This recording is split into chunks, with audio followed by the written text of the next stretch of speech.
इकडे जळगावमध्ये लोकसभेला भाजपचं काम केलं तरी विधानसभेला भाजप मदत करणार का असा सवाल उपस्थित केला जातोय। यावरून आता गुलाबराव पाटील यांनी जोरदार फटकेबाजी करत हा संभ्रम दूर करण्याचा प्रयत्न केलाय। आम्ही इमानदारीने लोकसभेसाठी काम करत असल्याचं त्यांनी सांगितलेलं आहे।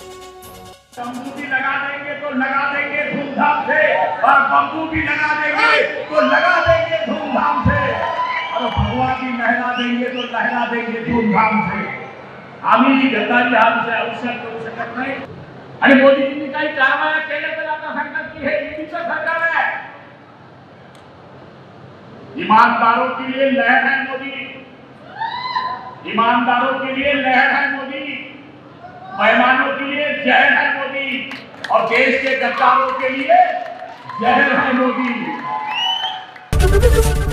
एबीपी माझा, उघडा डोळे बघा नीट।